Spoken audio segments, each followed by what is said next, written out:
There is a single 3-digit number that quietly decides whether you get approved or rejected, whether you pay a fair interest rate or a punishing one, and over your lifetime it can cost you or save you tens of thousands of dollars, and most people have no idea how it actually works. It's your credit score. And here's what nobody tells you: it is not a measure of how much money you have, it's not a report card on whether you're a good person, and improving it is far simpler and far faster than the banks would ever want you to believe. In the next few minutes I'm going to show you exactly what your score really measures, the myths that are quietly wrecking it, the 2 levers that move it the fastest, and the specific moves you can make tonight to start climbing, even if your score feels hopeless right now. There's one number inside this that most people get completely backwards, and fixing just that one thing can jump your score in a single month. Stick with me. Welcome to Money Decoded.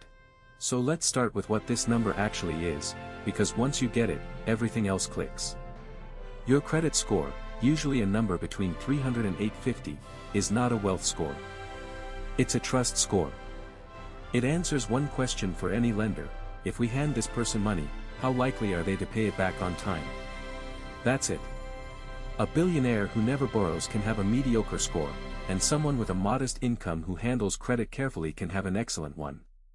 The score is built from your credit report, which is basically a history of how you've borrowed and repaid money over the years. Every credit card, every loan, every payment, on time or late, gets recorded. Then a formula turns that history into your number. High score, you look reliable, so lenders compete to give you money at low interest. Low score, you look risky, so they either reject you or charge you a fortune to cover the risk. Understanding that one idea, that it's about proven reliability and not about income, is what lets you take control of it. And it starts by clearing up the myths that keep people stuck. There are 3 myths about credit that are so common they're probably costing you points right now. Myth number 1, you have to carry a balance on your credit card to build credit. This is completely false, and it's an expensive lie. You do not need to pay the bank a single dollar of interest to build your score. You build it by using the card and paying it off in full every month. Carrying a balance just donates your money to the bank for nothing. Myth number 2, checking your own credit score hurts it. Also false. When you check your own score, that's a soft inquiry, and it has zero effect. You can check it every day if you want. Only a hard inquiry, when a lender checks it to approve new credit, causes a tiny temporary dip. Myth number 3, closing an old credit card helps your score. Usually the opposite. Closing an old card can shorten your credit history and shrink your available credit, and both of those can actually drop your score.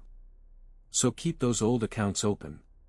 Now that the myths are dead, let me show you what actually moves the number, and by how much. Your score isn't random, it's built from 5 ingredients, and they are not weighted equally. Once you know which ones matter most, you know exactly where to aim.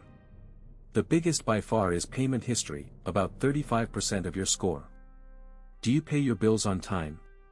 One 30-day late payment can tank your score, so this is the giant. Second, almost as big at around 30%, is credit utilization, how much of your available credit you're actually using. We'll come back to this one, because it's the fastest lever you have. Third, at about 15%, is the length of your credit history. Older accounts help, which is exactly why closing that old card hurts. Fourth, at around 10%, is your credit mix. Having a couple of different types of credit, like a card and a loan, looks good, but don't take on debt just for this. And fifth, also about 10%, is new credit. Opening a bunch of new accounts at once looks desperate and dings you. So look at that, payment history and utilization together are about 65% of the whole thing. Nail those 2, and you've won most of the game. Which brings us to the one number people always get wrong.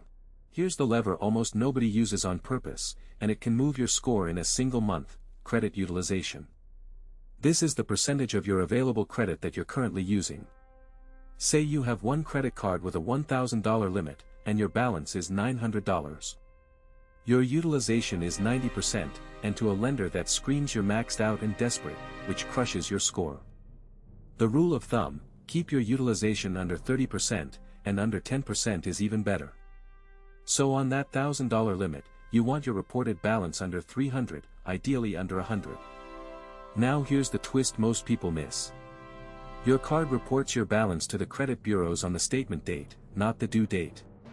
So even if you pay in full every month, if you're a heavy spender, a big balance can get reported before you pay it, and your score takes the hit anyway. The fix is almost sneaky: make a payment before the statement closes, so the balance that gets reported is small. Same spending, same money, but your reported utilization drops, and your score can jump. This one move, done right, is the fastest legitimate boost there is. Since payment history is the single biggest piece of your score, the first fix is simple: you make sure you never miss a payment again, ever, and you do it by removing yourself from the equation. Human memory is unreliable, and one forgotten due date can cost you 100 points and haunt your report for years. So don't rely on memory. Log into every account that reports to credit, your credit cards, your loans, and turn on automatic payments for at least the minimum amount due. Set autopay to cover the minimum automatically, so even in your worst, most chaotic month, the payment still lands on time and your history stays spotless. Then, separately, you pay the full balance when you can to avoid interest, but the autopay minimum is your safety net that protects the most important part of your score no matter what. If you already have a late payment on your report, don't panic. Its impact fades over time as you stack up new on-time payments, and if it was a genuine one-time slip, you can sometimes call the lender and politely ask for a goodwill adjustment. But the rule from tonight forward is ironclad: automate the minimum, never miss again. Now for the second fix, the one that works fast. The second fix attacks that 30% utilization lever directly, and it's where you can see movement in weeks, not years. There are 3 ways to lower your utilization, and you can stack them. First, pay down your balances, focusing on getting each card under 30% of its limit, and then under 10. Even small extra payments here move the needle. Second, use the trick we talked about: make a payment before your statement closing date, so the balance reported to the bureaus is low, no matter how much you actually spend during the month. Third, and this one feels like a cheat code, call your card issuer and ask for a credit limit increase. If your limit goes up and your spending stays the same, your utilization instantly drops, because you're now using a smaller slice of a bigger pie. Just don't treat the higher limit as permission to spend more, or you've undone the whole thing. Here's the honest catch: this only works if you don't fill the new space with new debt. The goal is a bigger gap between what you can borrow and what you actually owe. Do these 2 fixes, protect your payments and shrink your utilization, and you've handled the 65% that matters most. So let's turn this into action tonight. Let's make this real with 3 moves you can do tonight, in about 15 minutes. First, find out where you actually stand.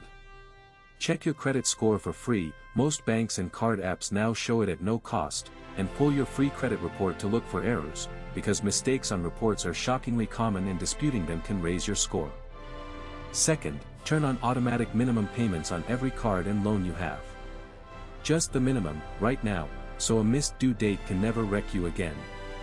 That single step protects 35% of your score on autopilot.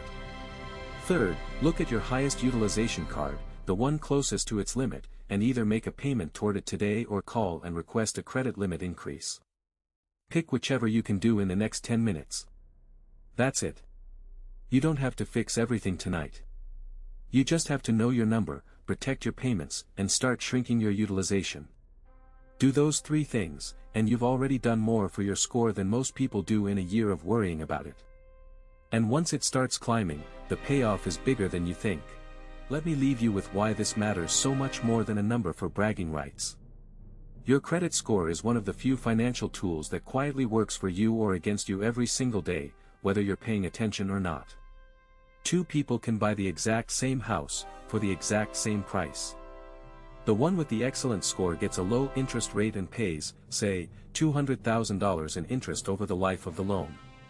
The one with the poor score gets a high rate on that same house and pays $300,000 or more. Same house. $100,000 difference, decided entirely by 3 digits. That's the real power here. A good score isn't about status, it's a discount on your entire financial life, on your mortgage, your car, sometimes even your insurance and your apartment application. Every point you climb is money that stays in your pocket instead of flowing to a lender. So this was never about impressing a bank. It's about stopping the quiet, invisible tax that a low score charges you for years. Fix the score, and you give your future self a raise. And there's one specific thing dragging most people's scores down that you should attack first. So let's bring it home. Your credit score is not a mystery, and it's not a judgment of your worth. It's a trust number, built mostly from two things: paying on time, and keeping your balances low compared to your limits. Protect those two, kill the myths, and your score climbs faster than you'd ever expect, saving you real money for the rest of your life. Pick one move from this video and do it tonight. Just one. Check your score, turn on autopay, or knock down your highest balance. That's how it starts. Now, here's the honest truth: for a lot of people, the single biggest thing crushing their score is high credit card debt sitting there, keeping their utilization pinned in the red. If that's you, fixing your score and getting out of debt are the same fight. And I made a whole video on exactly how to escape debt, even when it feels impossible, using the snowball and avalanche methods. Go watch that one next. It's the perfect next step. Subscribe to Money Decoded USA. Real money help for everyday Americans, no hype. I'll see you in the next one.